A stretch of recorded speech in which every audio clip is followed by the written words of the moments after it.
जो अगर मेरे बारे में बुरे भी बोले हो तो कहीं ना कहीं बुराई बोल के भी दुनिया को बता दे कि संघर्ष नाम की कोई चीज़ है, संघर्ष टू नाम की कोई चीज़ है, तो मेरे लिए बुरे नहीं है, वो भी सही है कि उनका अपनापन की भी हो।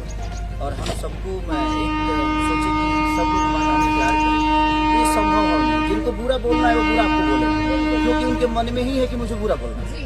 तो देखिए, दो चीज़ें होती है, कुरान और कुरान एक साथ रहता है, कभी लड़ता नहीं, और जो पढ़ता है वो कभी लड़ता नहीं।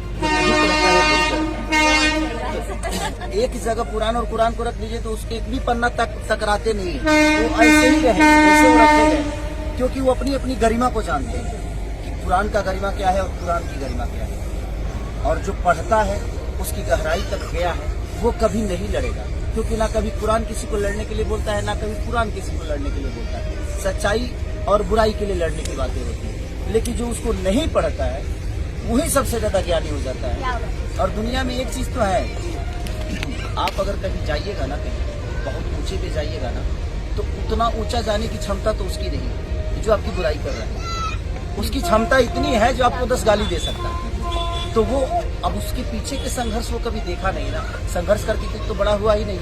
हाँ, उतना आप ऊंचे हैं जो उसको गाली देने के भी काम आ पा रहा है। तो ये सब चीजों पर फोकस नहीं करना चाहिए। ऐसे लोग तो आपके जीवन में मिलते ही रहेंगे। ऐसा थोड़ी है यहाँ पे अगर ऐसी झोपड़ी है तो इसी बगल में एक अलग कलर की झोपड़ियाँ है, जबकि दोनों झोपड़ी ही है, लेकिन सबके कलर अलग अलग हैं, सबके बनाने के तरीका अलग अलग है। तो आप किसी झोपड़ी को गलत नहीं बोल सकते हैं। लेकिन हाँ, एक चीज है कि अगर आपके मन में अच्छाई है तो आप किसी के लिए बुरा नहीं बोल सकते, हमेशा आप अच्छा ही बोलोगे। तो आप मान लीजिए कि वो दिल से भी बुरा है और नियत से भी बुरा है, और उसका कभी भला हो नहीं सकता, क्योंकि दूसरों के लिए जब अच्छा नहीं सोच सकता है तो उसके लिए कौन अच्छा सोचेगा। तो ये चीजें हैं, बाकी कोई बात नहीं।